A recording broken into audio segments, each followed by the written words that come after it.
mình sẽ hướng dẫn các bạn không phải hướng dẫn nữa mà là thử làm slime theo một cách trên mạng mà một bạn đã làm, không phải giao dịch ở miệng và Borat rồi nha. Chỉ còn đồ khuấy và đồ đựng, màu và kim tuyến để trang trí cho đẹp, không cần công dụng. Và hồ nước mình dùng một lượt 3 chai luôn, không biết nó có thành công hay không, không đâu mà thôi kệ. Đây là một giặt Omo pha với nước nha, để mình cho các bạn coi cái tiếp theo là nước lọc bình thường nha, tại vì các bạn nên biết nên nước lọc bình thường á, nước muối thì nó sẽ không được trong như nước lọc này đâu. Có cái nào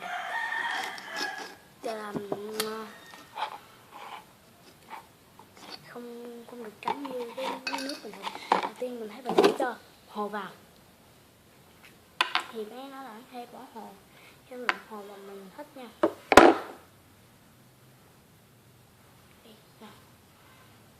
Bỏ hồ vào, đồ khuấy được, mình bỏ bỏ hồ vào đồ khuấy được đựng đó các bạn. Hồ nha, hồ nước á.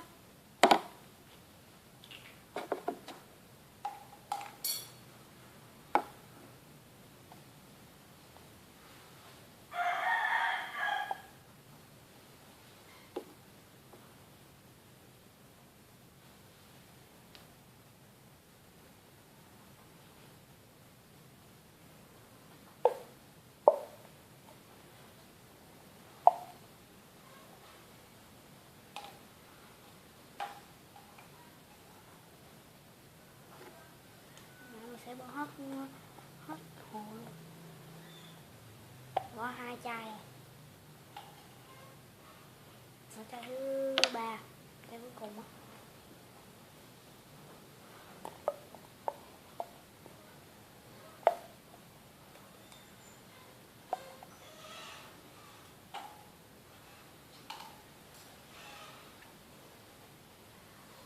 Tiếp theo là mình sẽ bỏ màu vào và khuấy đều trước.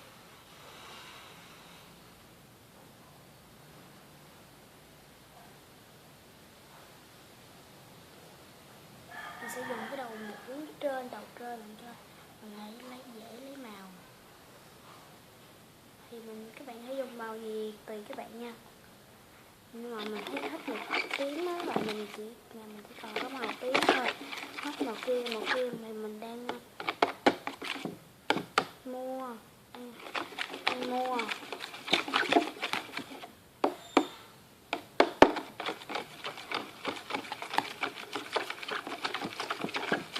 Luôn một tiếng cũng hết được rồi.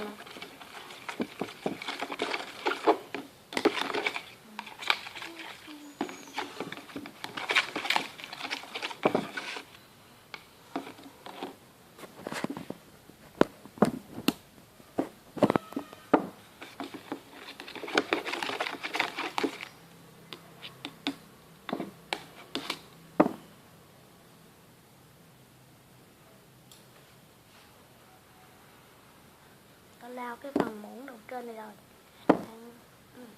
mình lấy cái phần đầu dưới rồi,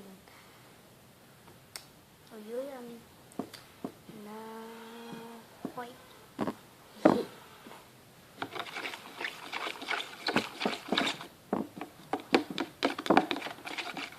Đây là mình bỏ nước lọc vào,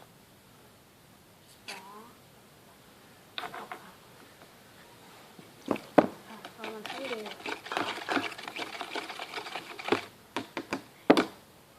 Mình sẽ bỏ giặt Omo vào, bỏ từ từ tới khi vào khuấy, tới khi nào nó đông lại thôi.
đối với các bạn cái này đang gần đặt đó, thì tôi biết rồi.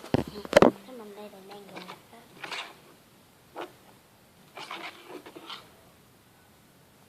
Rất này dịu. Sẽ bỏ vào giặt luôn và mình thì nghĩ đối với mình nó làm nước muối và muối á, và bột giặt của mua bột giặt nữa. Bột giặt đó là cái phần mà để cho nó đông là slam lại được, thành slam đông lại được á.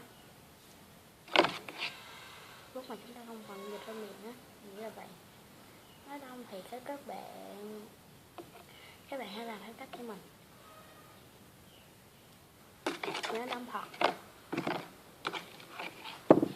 đông thật ấy.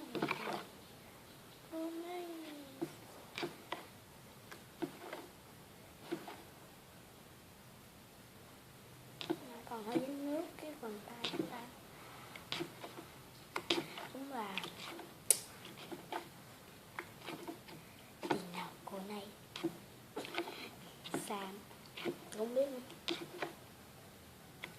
Mà thật sự lúc mà mình bỏ pha chứ không vào đúng là không hối hận khi bỏ pha cho hồi là một cục slime to thế này. Thầy hối hận. Nó không còn hay nữa. Mình đụng vào nó rất là dẻo luôn. Dẻo còn hơi dính nước cái tay còn tay không dính nước á. Dẻo quá đâu này. Siêu dẻo. Siêu lắm, thật sự. Nó còn hơi dính bột giặt, còn hơi dính á. Dẻo lắm.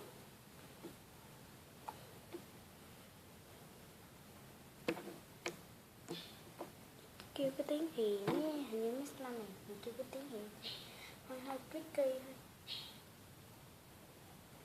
Dẻo y hệt butter, nó dẻo y hệt butter slime nha, và slime bơ các bạn. Bạn nào biết gì hãy biết slime bơ không? Chắc cũng có nhiều bạn biết slime bơ và slime và core slime á.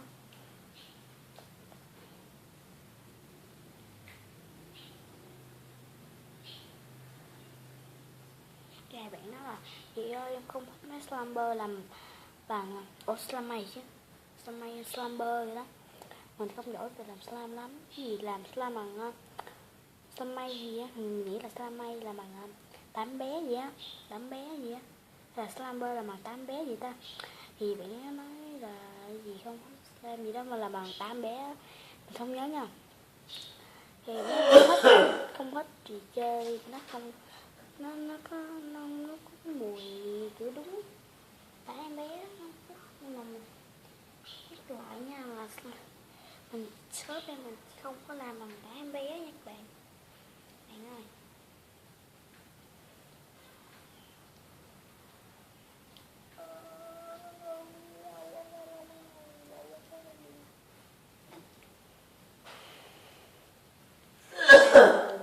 Đẹp và dẻo luôn, rất đẹp và dẻo. Mình sẽ thử cái phần còn đông này được không?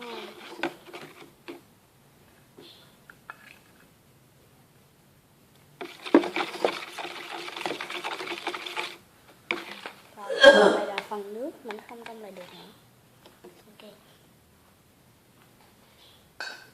Slime này quên. Và khi mà mình kết thúc video này nè, sẽ review lại cho các bạn cục slime này nha. Review lại cục slime này cho các bạn coi. Khi nào rảnh một chút nữa mình sẽ review, hoặc là khi nào rảnh review lại cục slime cho các bạn coi nha.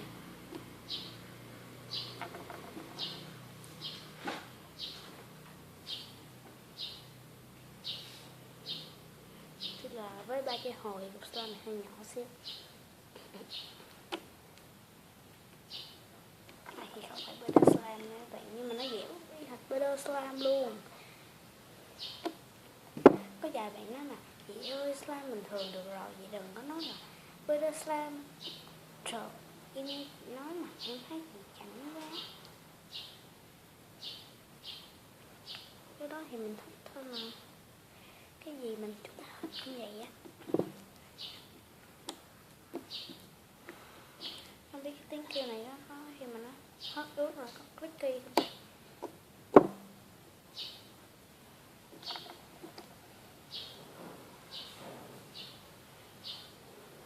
Nó làm bằng bột giặt ô mua thành công thật á.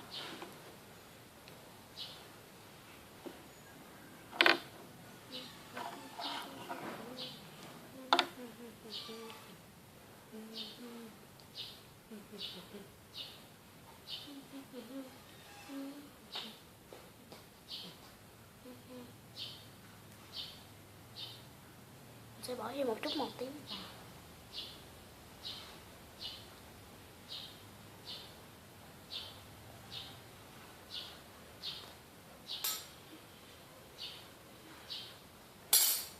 Ok, video của mình đến đây là kết thúc.